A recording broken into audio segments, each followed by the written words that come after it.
Have you ever heard an elder sigh and say, "Kids these days divorce so easily. They date for years, fall in love, plan everything, and still separate after just a few years of marriage. Back in our day, it was all arranged, yet we stayed together for life." That's exactly what my uncle once said. And you know what? He and my aunt have been married for 65 years, and not once have their children or grandchildren heard them raise their voices at each other. What's the secret? How did their generation make marriage last? Hi everyone, it's me again, Chi from Me. Today, come join me as we listen to the gentle wisdom behind a lifelong marriage. The story of a woman who quietly held her family together through everything. It was June, after heavy rains in the hot sun of summer.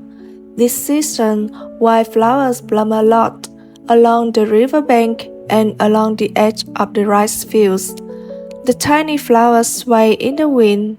The white and yellow colors intermingle with the green of the grass and trees, seeming to soften the hot sun in this riverside countryside. Its cool breeze blowing from the fields through the leaves gently swayed Mrs. Miles' silver hair. The hair that used to be long and shiny black is now silver white and has to be cut short for the convenience of old age hygiene.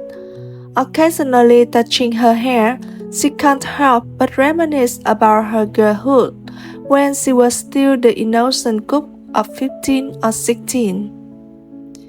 At 15 today, kids barely know how to pack their school bag, but back then, Aunt Miles was already becoming someone's wife. She didn't know what love was. Back then, it was simple. Parents arranged it, and children obeyed. She cried like a summer storm on her wedding day.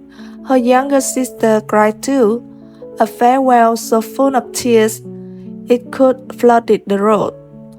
Perhaps it was the image of this tiny girl sobbing softly that made the whole room side treat her with extra care. Still, she felt out of place. The little path from her mother's home to her new one was just 3 to 4 kilometers, but on rainy days it turned into a mudslide. And yet, after finishing her field work, she would still walk home to visit her mother. Once, she followed her mother to Saigon and stayed for months, until Uncle Mai had to go all the way there to bring her back. She doesn't even remember why she left, but she remembers that after returning, she didn't long for her mother's house the same way anymore. Maybe love and time were starting to weave something deeper. Then came children, responsibilities, and sad lives. Like a bird used to its food, a fish to its pond, husband and wife became one breath. Then the war intensified. A general Rab sent men off to fight. Uncle Mai had to leave his family and join the army. And that's when Aunt Mai learned what it really meant to miss someone. It was a deeper kind of longing, one that made her previous homesickness feel like a passing cloud. So when they were finally reunited, joy overflowed. Thanks to his woodworking skills, Uncle Mai was assigned to a local post and allowed to bring his family to live with him. Those were probably the happiest years of their lives. Reunited after hardship, living simply but peacefully. As a skilled military carpenter, he received better treatment than as a farmer. But life is always changing. When the war ended, the soldier returned to his field, and so began the hardest chapter, raising 8 children and caring for aging parents. Yet somehow, all the hardship only deepened their bond. He worked the land, managing swale plots with neat irrigation. She kept the home running, cared for her in-laws, and raised the children with discipline. Uncle Mai often says, "Marrying your aunt was the luckiest thing that ever happened to me, because without her treat and care, that home wouldn't be what it is today. Money earned without wisdom would just flown out the window.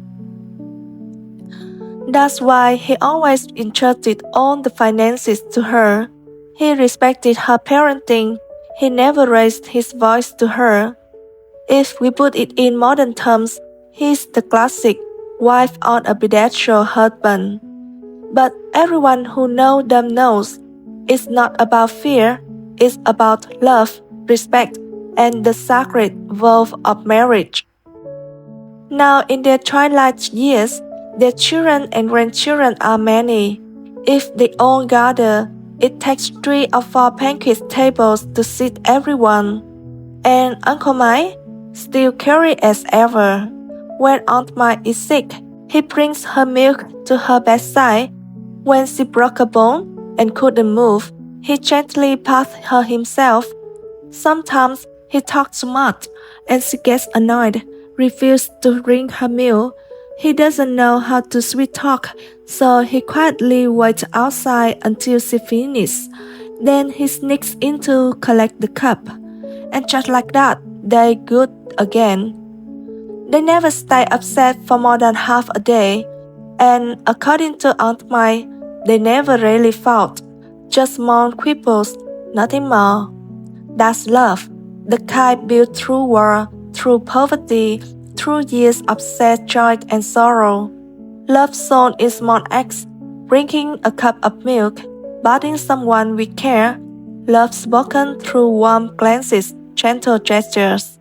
But perhaps the most beautiful thing of all is the smile of Aunt Mai when Uncle Mai looks after her. A smile that holds all the sun and rain of a lifetime and gives it freely to her husband, to her children. And maybe that's what love really is. Not fireworks, not fairy tales, but a slow, steady ember that warms two people for life. I hope this story brings you a bit of warmth too. Maybe it reminds you of a love you've seen or a love you hope to build. See you next time in the Portraits of Her series, where we continue to honor the women who light our lives in quiet, beautiful ways.